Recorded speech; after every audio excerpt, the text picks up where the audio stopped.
Hello and welcome to the GROW Limitless podcast. Our guest today is Seann Moreno. He is a man about town. You probably recognize him from conferences around the country. And let me just tell you, his story is inspiring.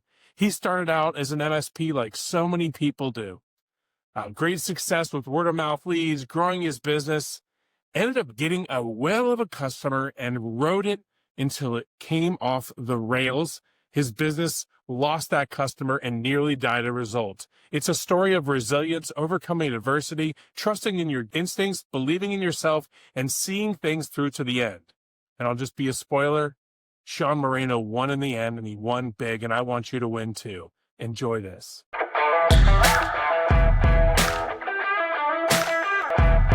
Seann, I really appreciate you making the time to join us on the Grow Limitless podcast. Your story to me is one that resonates with a lot of people because they can relate. You know, they see themselves in you, and your story is how they want their story to end. And I know your story's still being written, and you've only, you're still a young man. You've got a lot of years left in you, but where you are today is where a lot of MSPs dream about being. So I appreciate you joining us and sharing with your story. Absolutely. Thank you for having me. No problem. Seann, well, help us understand how you got where talk us about your journey before you started your MSP. What led to you making the decision to start it in general? Yeah, that's a good question. So during my tenure of IT, I worked several different jobs. Started off at the throwing computers into hospitals, helping people out. Started my journey actually prior to IT was at the railroad. I was doing very well at the railroad. I was making a lot of money, young, and I had a passion for IT. And it's just one of those things that I fell in my lap. I had an opportunity to join a team that was putting up new PCs for a local hospital.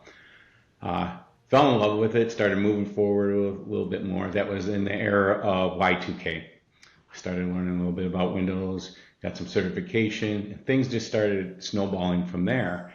Got into the enterprise space and worked many different enterprise jobs. And when I say enterprise, large organizations like Pulte Homes. I worked for HP as a consultant, for American Express, Symantec. So I was working large enterprise businesses. And as I started working and realizing these large enterprises, you're just a number. They want you to do certain things, meet certain expectations. Yeah, they say they cared for the customer, but they didn't have the passion like I did. I really wanted to help people. So on the side, I started helping people, started helping friends and family, started helping local businesses around the area in Metro Detroit. Next thing I know, I enjoyed it. I watched businesses grow. I watched people grow their business. So I started dabbling in consulting. And I'll be honest, I never started an MSP. I wasn't planning an MSP. It was not in my cards at all. It was, I wanted to be a consultant, come in, help people grow their business with technology in the enterprise space that I knew, bring it to the small, medium-sized business. And after a year or two of doing some consulting, I landed a consulting part with T-Mobile dealers around the country, helping them just formalize standards, IT standards. Once I formalized the IT standards, they asked, hey, how can you help us even more? What does it look like? What does this look like? So next thing you know, here we are, early 2009, 2010, formalizing an MSP, a help desk, getting things set up. And I didn't realize what an MSP was at the time. I had no idea. I just knew I was helping people. Right. So started digging into it more, and then I find this thing is snowballing. People are really liking the service we're giving. The help desk was doing a great job. T-Mobile started recognizing us. We became the #1 IT dealer support for T-Mobile nationwide. Won many awards with T-Mobile. Started snowballing, and we started now having a true MSP. Wow. So that's how it all started. That's amazing. Seann, one of the things, the more I get to know you, the more I realize that you're like one of the nicest people. Like, you're a good dude. So I'm not surprised at all that your passion was helping people and that gave birth to an MSP. I think that that's one of the, I guess, blessings and curses of a lot of MSP owners, is that it comes out of a passion to care and serve and help and make a difference. It's not, the passion isn't always about making money, and sometimes you'll see MSPs knowingly sacrifice financial reward for the opportunity to help. Did you ever find in your journey as an MSP that maybe you weren't as focused on the business side as you needed to be, or were you always just raking it in the whole time you owned it? So you're absolutely right. The passion was there about helping people. So again, mind you, I had to make a decision. I had a opportunity with the T-Mobile. At that time, I had to make a decision. Great pay, great job. Do I quit that and start from ground up and possibly not even getting paid for a while? I had to put a lot of money into it up front. Talked to the wife. Wife agreed, this is your passion, let's do it. So I was fortunate to have a wife that was willing to back me up, and we were able to put our life savings into a business that was helping people. So I had to make sacrifices. For the first 4 years of the business was really just me helping, doing things myself. I had maybe 1 or 2 people helping me out. I had to pay them. I couldn't pay myself yet. And I really... For 4 years. Yeah, well, 3 to 4 years of building from consulting to MSP, Right. So those things are I took either a lower pay than I was making at HP or at another enterprise business. So I sacrificed a lot to build the passion I had to helping people grow and watch these other companies get bigger, and then they helped me. They returned the favor. They started referring me. They started bringing in business. That's when you started seeing the revenue come in. That's when you started seeing, hey, this is something. This is more than just helping people. This is really a business forming. This is now you're bringing in employees. Now you have a family that of employees you're supporting. So it became bigger than just the passion I had. So yeah, it did. At first, it was a lot of struggle getting into it, taking the passion that I had, enjoying helping people, sometimes sacrificing myself, my family, over helping the businesses grow. In hindsight, I look back, I had a young one, 10, 12-year-old son. Those are things that I look back, maybe I shouldn't have done that, but you know what? Today, now we have everything. The dreams are coming true. I'm able to support my grandbabies the way I want to. Take them to Disney World. Take them to the condo in Florida. Recently I spent a week up north at our cottage. Those things came, and I'm able to do that today. Seann, that's an inspiring story. So, talk to me about that. Like, so you how do you get what filled that gap? So you have T-Mobile, it's kicking butt, and here you are, kind of retired, not really, but still you're working because you want to work at this point, but you're able to do a lot of the things on the side to, like you say, the stuff that you dreamed about doing. How was the journey between those two? Fill in the gap for us. So we had T-Mobile, and a lot of the T-Mobile customers were small to medium-sized dealers. They merged with Sprint, decided they were going to start merging with each other as dealers, and became larger than just the small, medium-sized dealers. So they became where they could bring it in-house. So I started noticing that right away and realized that I didn't capitalize on the opportunity I had having a T-Mobile size account. I had 90% of my revenue was coming from T-Mobile. I realized I didn't really do sales. I was getting referrals, networking, things like that, but wasn't really getting the additional verticals outside of T-Mobile. Had to reach out to Marketopia. Met yourself at I don't know, one of the events. You inspired me after we talked a little bit more. And my dream was to continue and not lose the business because T-Mobile left us or is leaving. We were able to take that Marketopia experience. We built on it. At first, and you probably remember this, Terry. At first, I was skeptical. I said, "Let's tiptoe into this." I realized if you tiptoe into anything, and even the next steps after selling my business, tiptoeing into it wasn't going to work. I had to be all in. I really needed to trust the process, trust everything that was built already. Someone already did this. Someone knows better than I do. I really needed to understand that. I have to rely on that because that experience is way better than me trying to figure it out myself.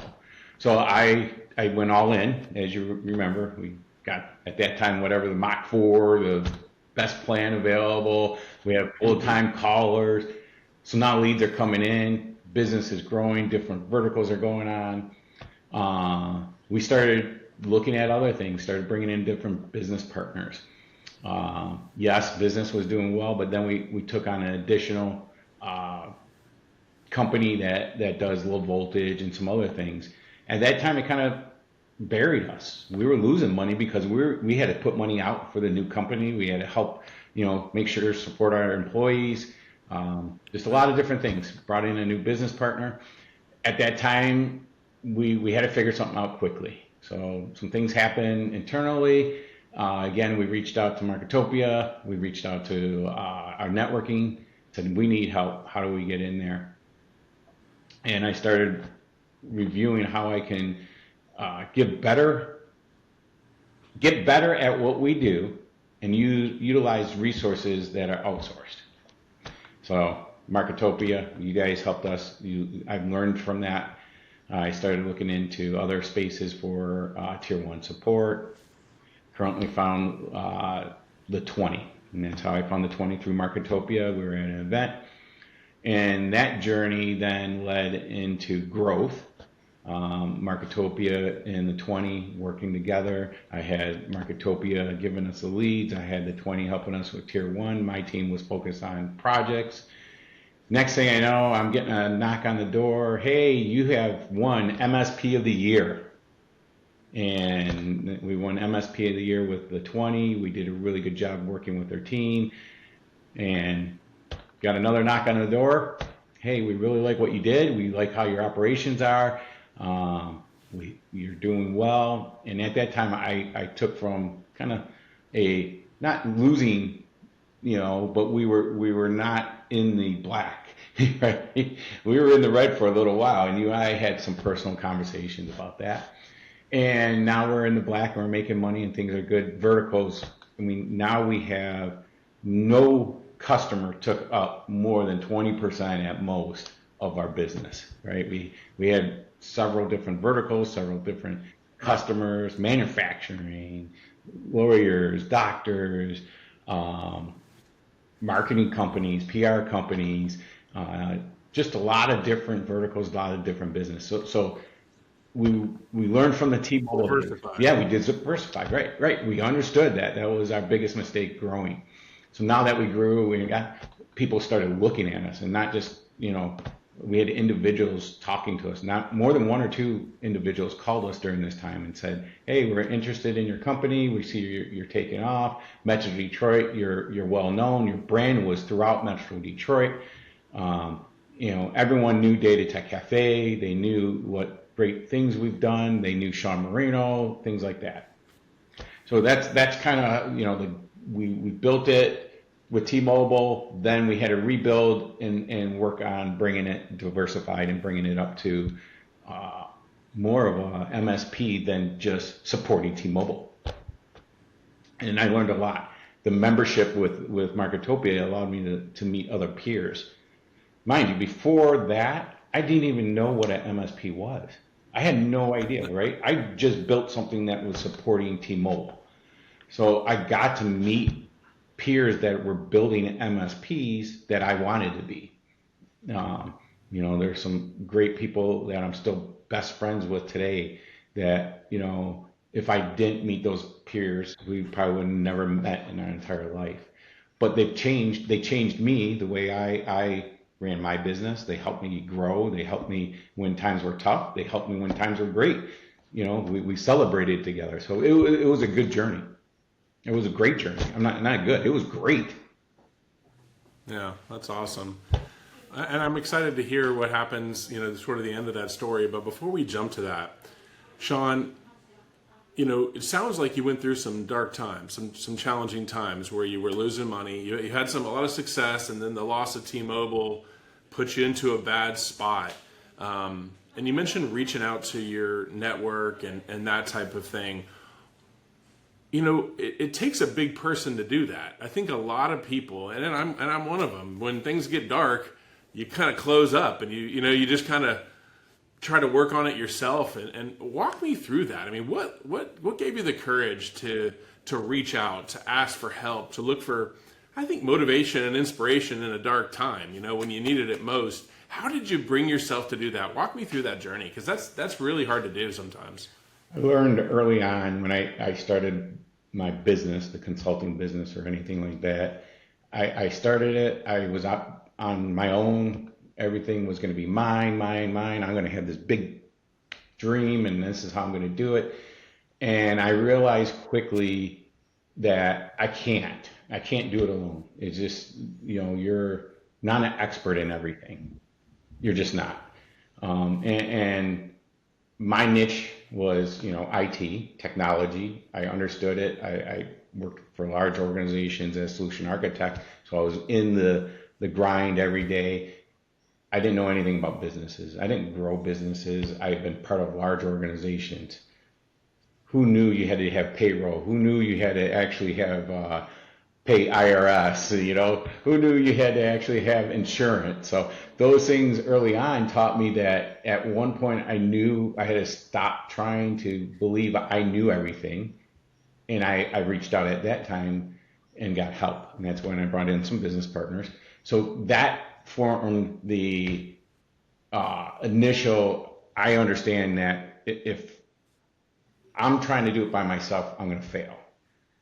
So when things started getting dark, and you call it dark, I call it, we had obstacles we had to overcome. So, and I realized, how do I overcome those is by bringing in the people that I trust, the people that I know that have done this before.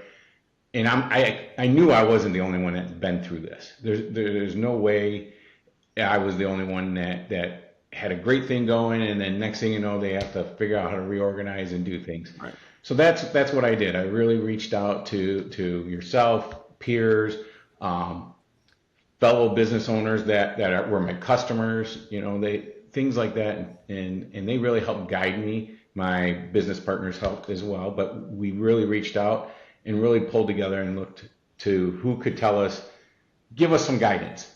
Not tell us, but give us the guidance. Hey, this is what I did. This is what went wrong. This is what we feel. It's just like anything else. When you have those big decisions to make, those things that are affecting not just you and your family, but others, you want to make sure you're doing the right thing, make sure you have all the answers, and have a good, solid understanding before you make decisions. What was the best advice you got? I mean, walk me through. I guess it sounds like you talked to a lot of people, which is really interesting to me. You opened up, you shared your challenges, you got some great advice. Give me the best advice you got, or the ones that I think helped you through.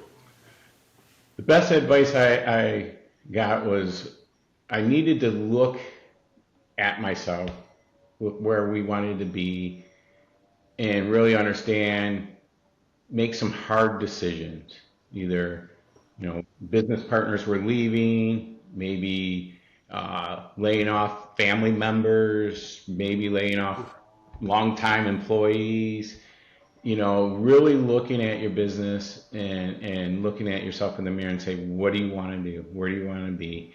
And once I did that, and once I understood and believed in the path would show me the way. It was there in front of me. I just had to follow it and then allow it to go. It was disappointing that I had to do that. I didn't want to ever do that. I didn't want to have business partners leave. I've had a couple of them. We had to part ways due to circumstances, and that was tough. That was the toughest decision. But again, that was the best advice. If you truly want to look out for the business and really grow the business back, sometimes you have to make those tough decisions. And I got that lot of advice. Terry, you were one of them. Some business partners with others, and then I got, my wife. She was my biggest supporter.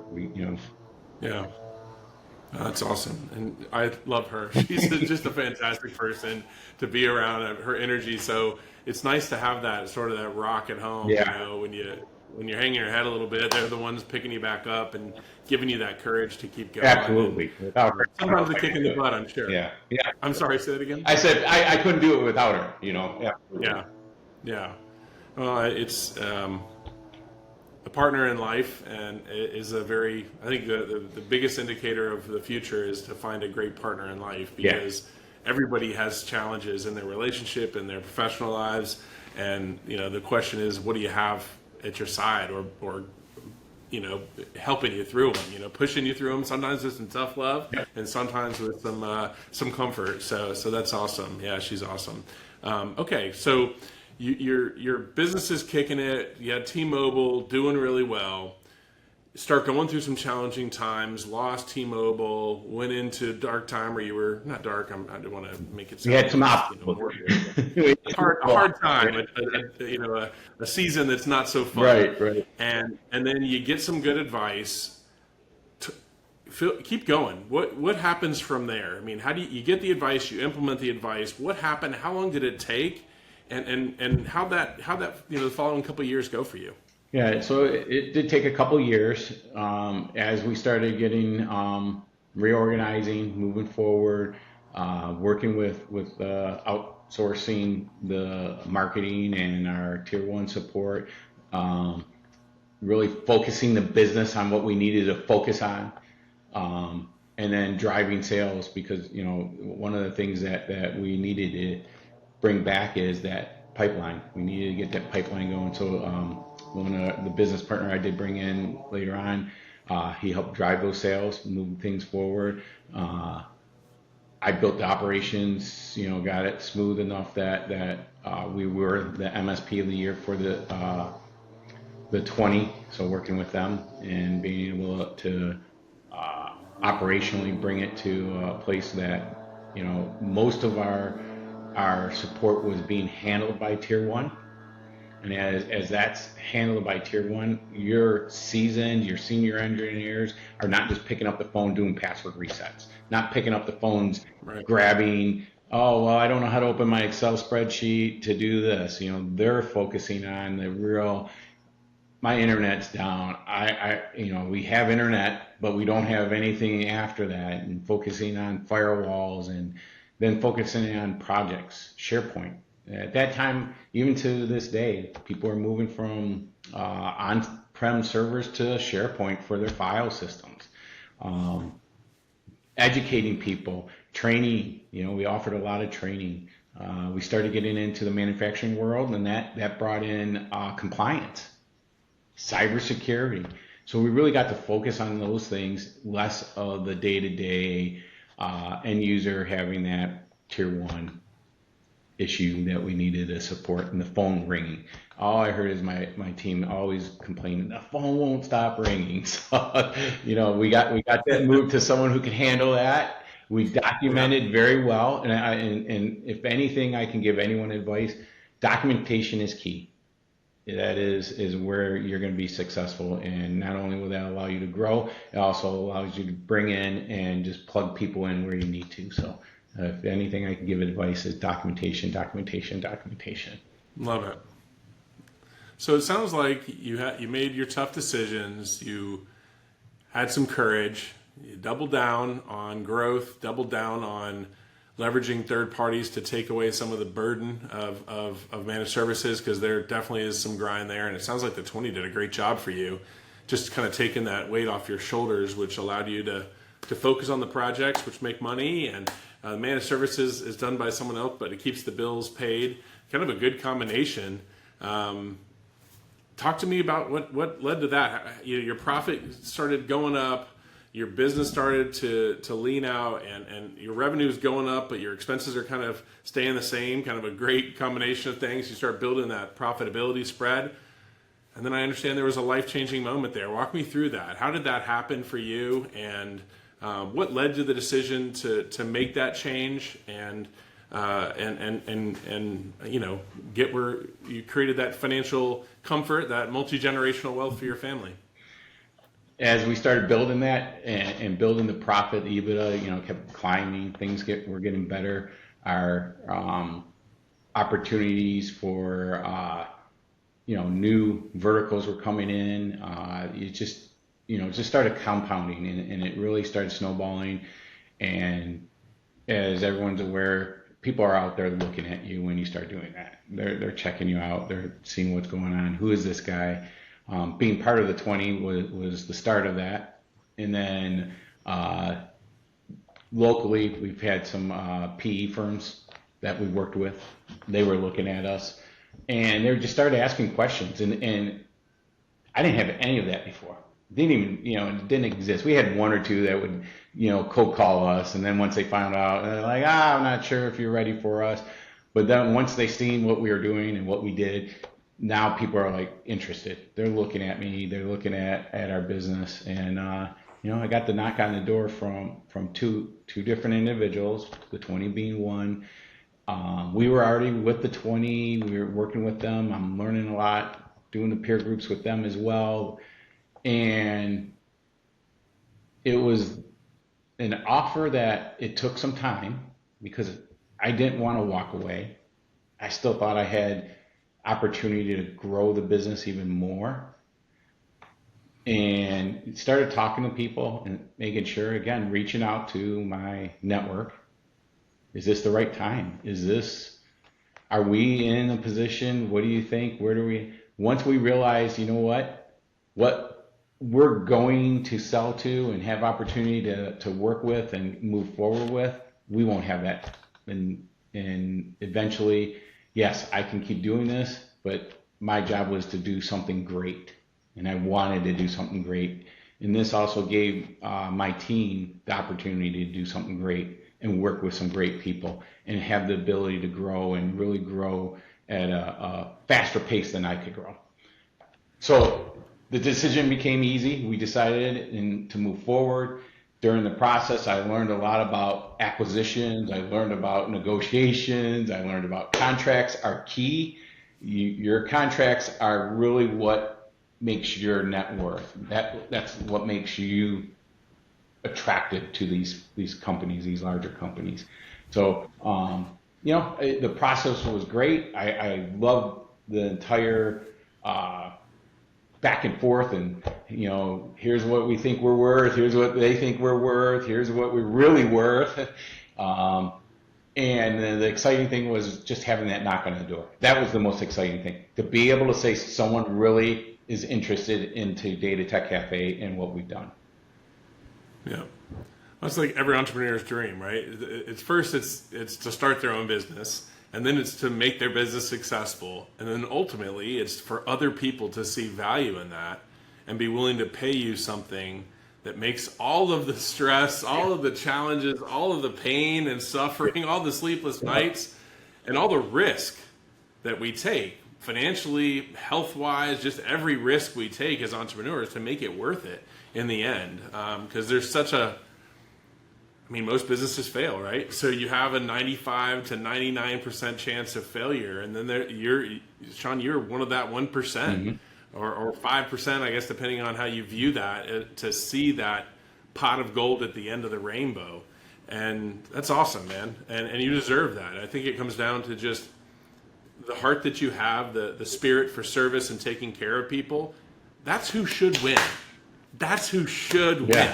right? Right. It's not the capitalistic pig that's selfish and greedy and only cares about money. And that person kind of is the one that just deserves to make it and survive in life. The good people are the ones that really should win and be richly rewarded for that. It just happens so infrequently, and it's a shame. So I commend you for having the wherewithal to make the decisions, the hard decisions, the easy decisions, to get yourself in a position where you can have both things. You know, you can look out for your team, you can help your customers, you know, make a difference in the lives and the businesses of so many people, and still at the end of the day create that moment for your family. And so it's a tough thing, Sean, and I think that puts you at the top of the entrepreneurial stack, if you will, to say I founded it, I built it, I lived and learned, made lessons, made mistakes, learned lessons along the way, made some really good decisions, got to the point where, man, you know, someone really loves me and will pay me a lot of money for, you know, something that I probably would have given away at moments in my entrepreneurial career. You know, there are times where you're like, man, maybe I should just close the doors and go home. But you stuck through it, and you made the tough decisions, and you took the big risks, and it paid off for you. Sean, that's really awesome, and you should be so proud of that, Thank you. because I was aside you for a part of your journey, and I feel like I was a part of the journey where it got the hardest, but it got the brightest too. You know, so I'm proud of you, man. I'm proud of just doing everything that you did and having the courage and the fortitude and the mental determination to power through challenges, man, and get where you are today. That's awesome. And so you ended up selling out to the 20. My guess is you got a handsome little check. You paid off all of your debts and still had a good chunk left over. Now, where are you? What are you doing now? What did you do with that money? How did you parlay that into the lifestyle that you're enjoying today, and hopefully the retirement that you're looking forward to in the future? I was fortunate, you know, when the 20 came to us, and that they also offered us positions with the 20 to help build something great. You know, the team there, from leadership down, I really respected them and watched a lot of the stuff that they were doing was exactly what my passion was, helping people. They built out some help desk stuff that I had when I had with T-Mobile. So it was really good to see. And it was fellow owners and MSPs that I'm working with. So I was offered a position there as well, work with them to build something great again, put some money back in to help build this large MSP that's nationwide. I am currently the VP of Regional Operations. I have a Midwest team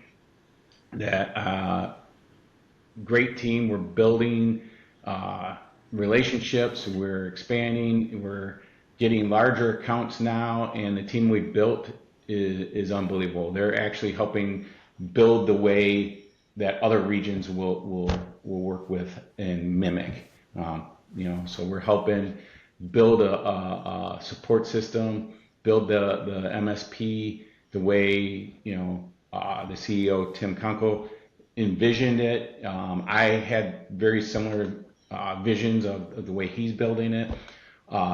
So I'm part of a great team. I'm having fun. That's the beauty of it. I'm having fun. It's not coming in, having the weight on my shoulder that, man, if we lose this customer today, I don't know if I'm going to make payroll tomorrow, you know, or, you know, 100 fires and it's only the 5 of us to figure it out. I have a large organization, not only the organization of, you know, the employees, but now we have members there too. So now we have all these people that can help and we can get solutions. And I'm helping customers. I'm helping people grow. I'm watching the team that I built. They're growing. In fact, just recently I had an employee help him grow into his next, you know, life. He wants to be into networking and cybersecurity. So he was able to grow from my team to that next level. Those are the things I couldn't offer people. They had to leave my company to go to get cybersecurity. Now I can watch individuals grow, and I'm helping to build a large MSP to take it to the next level. And I think that's what attracted me to the 20 more so than having a PE buy me out and call it a day and go live on a yacht for a little bit and come home and say I blew all my money. But that's what drove me, and that keeps me going today. But it also gives me the flexibility to enjoy my family, enjoy the life I have, enjoy the ability to, provide like I wanted to. I was fortunate early on. I learned a lot of my work experience came from Pulte Homes. I'd say that's where I grew up. Bill Pulte was the same way. He grew a family. He grew things to cultivate customer service. He wanted to help homeowners for life. He wanted you to have the first home with them and your retirement home with them. And that's kind of my thing. I want to help you start from when you're grounded up, startup business to that. Well, I get to see that now. With the 20, being part of the 20, I'm able to see that. Well, that's an awesome story. And I know, Tim's a great guy. He's like I think a treasure almost within the MSP community, in the sense that he's a joy to be around. He's a fascinating guy. He's a good dude, but also super smart, but also real down to earth, because he's just a really unique personality. I enjoy spending time with him, and I'm sure that's got to be rewarding for you as well, to just be a part of that. I know the 20's got big ambitions. They made a lot of acquisitions, a lot of noise. They built a national footprint, and I'm sure at some point Tim's a super savvy, financially savvy kind of dude. Yep. He's probably got big plans. Were you able to put yourself in a position to capitalize on some of the longer term vision for the 20? Or have you totally cashed out now and you're just another W-2? No, I was able to capitalize. I'm a shareholder. Nice. So that was the opportunity as well. So again, that's what enticed me. That was the, exciting piece of it.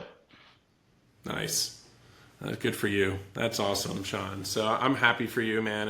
I love the difference in just your energy. I miss you, man. You're not around as much as you used to be. I personally, man, I just want you to know you're always welcome to come back into the Marketopia fold in whatever capacity you want. You're kind of one of those people that's as awesome to be around in personal as it is in the business side. I could sit there and have a business conversation with you about whatever, going through challenging times, things like this, a podcast, right. Sales, marketing. We could talk business, and I would love that conversation, and then break open a rum runner and sit there and enjoy the sea breeze and seagulls. Yeah, and the sunsets and everything. Yeah, absolutely. Exactly. I mean, that's what attracted me to Marketopia. Same thing. You were, when I first met you, the same thing. It was easy to work with, talk business, and then we also had some downtime. And that's kind of, you talk about building businesses. That's the philosophy you had, I had, Tim has. It's about getting that downtime, family time, making sure that your work-life balance is good. And those are some of the things that I valued coming into my own business. I really wanted to make sure my peers, my employees all had that work-life balance. And I tell you, it excited me so much. I love Florida so much. I bought a condo down there, so this. So I enjoy it. So for sure, I'll be down there. I will make time. I'll be down there for GrowCon. We'll figure it out. I definitely love to talk to some of my peers I haven't seen in a while. We had some OGs out there that we've been around. Yep. So that's awesome, Seann. I want to move to a section that I really am excited to hear and learn from you, and I think other people are as well. If you put on Seann the mentor, Seann the good dude that's helping MSPs with their journey, what are some of your top lessons? If you were going to teach someone, and maybe a group of people, MSPs in different parts of their journey, what are some of the wise words that someone has been through what you've been through and is enjoying what you're enjoying today? What are the wise words that you'd share with the MSP community in general? Well, the first thing is lesson learned, never have one customer be even 50% of your revenue. That was a hard lesson learned.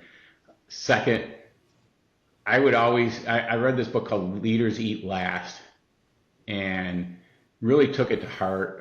When I say Bill Pulte, I worked for Pulte Homes. That's how he believed in, take care of your employees, help them be successful.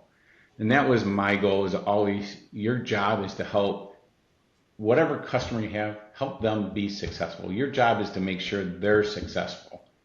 You'll be successful because they are. So that was really those things I tell people time and time again, always look after your employees, make sure that they're feeling the appreciation, make sure that you're working towards that, because what they're going to do is that delightful experience is going to go a long ways with the customer. And when your employees feel that they believe in you, they believe in the work they're doing and why they're doing it, they're going to go and do the right thing for the customer. And the customer needs to be successful for you to be successful. If the customer loses their business, you're going to lose their business and their revenue. So that was our biggest lessons learned while we were going through the life story of an MSP. Outside of that, we know revenue is something that you should always be looking at. Always look at your KPIs, checking them out, making sure you're on track, and have your goals. Follow your goals and hold yourself accountable to those goals. One of the things I struggled with is I had goals, but I didn't really, they were just there, and I didn't put them in my face until someone sat down and said, hey, put this in your face. What do you want? What do you need? There's 5 different ways you can go, but what do you truly want? So that's the advice I would give someone. That's awesome. That's awesome, Seann. And I've seen you kind of take opportunities to teach a lot, both when formally requested, but also just in casual conversation. I would encourage you to do that, dude. You've been through a lot. You're a wise person. And right now you're sitting where a lot of MSPs dream about being, a lot of entrepreneurs dream about being, and I think you've made a lot of great decisions. You've overcome a lot of challenges. You've capitalized on a lot of opportunities. You're great at building relationships, and that's what pulled you through all of those times and gave you the exit, and frankly, hopefully the next exit that you're going to have one day as well. Yeah. I think good people deserve to win. You're a good person. You deserve to win, and you're winning. And I'm proud of you, and I think, I'm sure your wife is too. And just keep doing what you're doing, dude. You're doing great things, and it's an honor to know you, and it's an honor to call you a friend, Seann. I appreciate you. Appreciate you too, Terry. Thank you for everything you've done and things that we're doing today. I appreciate you. You're always there, text away. At Sunday when I have a question, you're always available. That's true. I know you, one of the things that you did when you were with Marketopia is bought a beach condo right here so that when you came in town, you could enjoy the beach. I'm sure you've had some great memories built there as well. What's one of my goals, maybe in the next 12 months, find a time when you're going to be there. I maybe rent the condo right next to you and toast some of the good times and maybe drown some of the harder times over a glass of a rum drink of some sort. For sure. Awesome. Seann, well, thank you so much for joining us. I do appreciate you and for you making the time to share your story. Excellent. I appreciate you. I appreciate these podcasts. I really, again, my passion is to help people.